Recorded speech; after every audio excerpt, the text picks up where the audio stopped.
Hello നമസ്കാരം welcome to Reshmahappyland. അപ്പോൾ എല്ലാവർക്കും എൻ്റെയും എൻ്റെ ഫാമിലിയുടെയും ഈദ് മുബാറക് ആശംസകൾ. അപ്പോൾ ഈദല്ലേ, അതുകൊണ്ട് ഇന്ന് ഞാൻ വന്നിട്ടുള്ളത് ഒരു സിമ്പിളായിട്ടുള്ളൊരു ചിക്കൻ ദം ബിരിയാണി ആയിട്ടാണ്. സിമ്പിൾ ആൻഡ് പവർഫുൾ ബിരിയാണി എന്ന് പറഞ്ഞിട്ടുണ്ടെങ്കിൽ പറയാം കേട്ടോ. നമ്മളുണ്ടാക്കുന്ന ബിരിയാണി അല്ലേ, അപ്പോൾ പിന്നെ എന്തുവേണമെന്നുണ്ടെങ്കിലും പറയാമല്ലോ, അതിനൊന്നും കുഴപ്പമില്ല. അപ്പോൾ നല്ല ടേസ്റ്റാണ്. അപ്പോൾ വീഡിയോ ഫുള്ളായിട്ട് കണ്ടു നോക്കുക. അപ്പോൾ അതിന് മുന്നേ ചാനലിൽ ആദ്യമായിട്ടാണ് വരുന്നതെന്നുണ്ടെങ്കിൽ വീഡിയോ കണ്ട് ഇഷ്ടമാണെന്നുണ്ടെങ്കിൽ ചാനലൊന്ന് സബ്സ്ക്രൈബ് ചെയ്തേക്കണേ. അതിനടുത്തുള്ള ആ കുഞ്ഞു ബെൽ ബട്ടൺ ഇല്ലേ, അതിൽ ഓൾ എന്ന ഓപ്ഷനൂടെ കൊടുക്കാനായിട്ട് മറന്നു പോലെ. അപ്പോൾ നമുക്ക് സമയം കളയേണ്ട, നേരെ നമ്മുടെ വീഡിയോയിലോട്ട് പോകാം. അപ്പോൾ ഞാൻ ആദ്യം തന്നെ അരിയൊന്ന് വേവിക്കാനായിട്ട് കുറച്ച് വെള്ളം ചൂടാക്കാനായിട്ട് വെച്ചിട്ടുണ്ട്. അതിലേക്ക് നമ്മൾ വെള്ളം ചൂടായ ശേഷം സ്പൈസസ് എല്ലാം ഇട്ട് കൊടുക്കാം. പക്ഷേ ഞാനിവിടെ പെരിഞ്ജീരകം ആഡ് ചെയ്യുന്നില്ല കേട്ടോ. നിങ്ങൾക്ക് വേണമെന്നുണ്ടെങ്കിൽ ചേർക്കാം, ഞാനങ്ങനെ ചേർക്കാറില്ല. ഇനി അത് നന്നായിട്ട് ചൂടായ ശേഷം നമുക്ക് അരി ചേർത്ത് കൊടുക്കാം. ഇത് നമ്മുടെ ബസ്മതി റൈസാണ്, 2 കപ്പ് എടുത്തിട്ടുണ്ട്. ഇത് കുതിർത്തൊന്നും വെച്ചിട്ടില്ല, നമ്മൾ നോർമലായിട്ട് വാഷ് ചെയ്തിട്ടാറില്ലേ, അതുപോലെ തന്നെയാണ് ഇട്ട് കൊടുക്കുന്നത് കേട്ടോ. ഇനി അത് നന്നായിട്ടൊന്ന് മിക്സ് ചെയ്യുക. അപ്പോൾ ഈ ഒരു സമയത്ത് നമുക്ക് ഉപ്പും കൂടെ ചേർത്ത് കൊടുക്കാം. അപ്പോൾ ഉപ്പ് ചേർക്കുമ്പോൾ കുറച്ച് കൂടുതലായിട്ട് ചേർക്കാനായിട്ട് നോക്കണേ, എങ്കിലല്ലേ അത് അരിയിലേക്കൊക്കെ പിടിക്കത്തുള്ളൂ. എന്ന് വെച്ചാൽ ഒരുപാടങ്ങ് ചേർക്കണമെന്നല്ല. ഉപ്പ് ചേർത്ത ശേഷം നമുക്ക് ഈ ഒരു വെള്ളമില്ലേ, അരിയുടെ വെള്ളം കുറച്ചൊന്ന് എടുത്ത് ടേസ്റ്റ് ചെയ്ത് നോക്കിയാൽ ആ ഉപ്പിൻ്റെ ഏകദേശം ഒരു അളവ് അറിയാൻ പറ്റും കേട്ടോ. ഇനി ഞാനിതിലേക്ക് ഒരു നാരങ്ങയുടെ പകുതി ജ്യൂസ് ചേർക്കുന്നുണ്ട്. അതെന്തിനാന്ന് വെച്ചാൽ ഈ അരി തമ്മിൽ ഒട്ടിപ്പോവാതിരിക്കാൻ വേണ്ടിയിട്ടാണേ.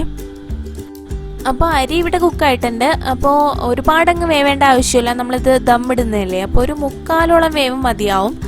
അപ്പോൾ അതൊന്ന് എടുത്തിട്ടൊന്ന് കൈവച്ചൊന്ന് ഉടച്ചു നോക്കുമ്പോൾ ഒരു ചെറിയൊരു കട്ടി വേണം, അതാണ് അതിൻ്റെ ഒരു പാകം കേട്ടോ. അപ്പോൾ ഇതാ റൈസ് ഇവിടെ റെഡിയായി. ഇനി നമുക്ക് ഗാർണിഷിങ്ങിന് വേണ്ടിയിട്ടുള്ള എല്ലാം ഫ്രൈ ചെയ്തെടുക്കാം. അപ്പോൾ അതിനായിട്ട് ഞാൻ ഇവിടെ കുറച്ച് നെയ്യ് ചൂടാക്കാനായിട്ട് വെക്കുന്നുണ്ട്. നെയ്യ് നന്നായിട്ട് ചൂടായ ശേഷം സവോള ഇട്ട് കൊടുക്കാം.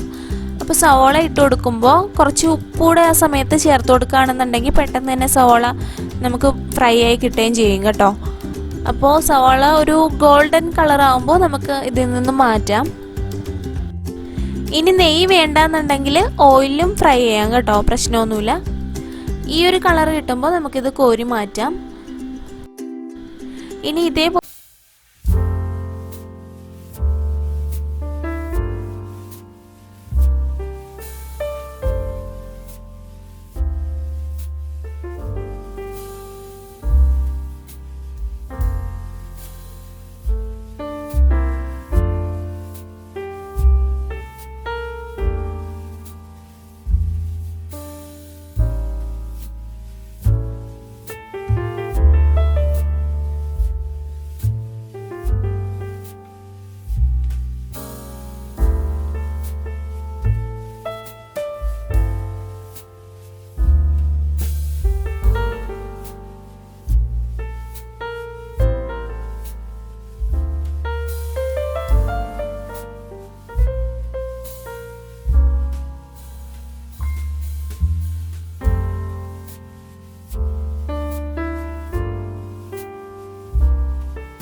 മല്ലിയില, പുതിനയില അതെല്ലാം ചേർത്ത് കൊടുക്കുന്നുണ്ട്.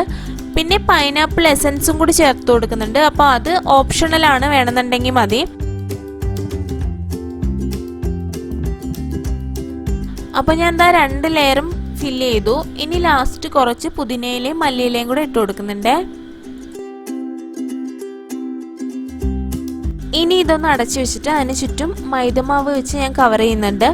അപ്പോൾ മൈദമാവ് വെച്ച് തന്നെ ചെയ്യണമെന്നൊന്നുമില്ല, നമുക്ക് അലൂമിനിയം ഫോയിൽ ഉണ്ടെന്നുണ്ടെങ്കിൽ അത് വെച്ചിട്ടായാലും മതി.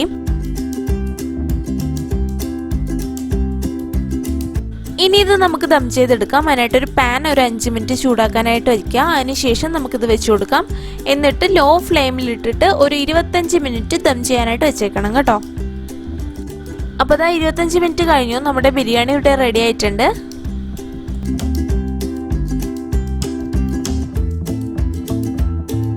അപ്പോൾ ഇതാ ഇത്രയേ ഉള്ളൂ നമ്മുടെ ചിക്കൻ ദം ബിരിയാണി. ബിരിയാണി എല്ലാവർക്കും ഇഷ്ടമായെന്ന് വിചാരിക്കുന്നു. ഇഷ്ടമായിട്ടുണ്ടെങ്കിൽ എന്തായാലും ട്രൈ ചെയ്ത് നോക്കിയിട്ട് ഫീഡ്ബാക്ക് അറിയിക്കാനായിട്ട് മറക്കല്ലേ. അപ്പോൾ ഇന്നത്തെ വീഡിയോ എല്ലാവർക്കും യൂസ്ഫുൾ ആയെന്ന് വിചാരിക്കുന്നു. യൂസ്ഫുൾ ആയിട്ടുണ്ടെങ്കിൽ, വീഡിയോ ഇഷ്ടമായിട്ടുണ്ടെങ്കിൽ എന്തായാലും ലൈക്ക് ചെയ്യാനും ഷെയർ ചെയ്യാനും കമൻറ്റ് ചെയ്യാനും മറക്കല്ലേ കേട്ടോ. ഇനി നല്ലൊരു വീഡിയോ ആയിട്ട് അടുത്ത എപ്പിസോഡിൽ കാണാം. Till then take care and by.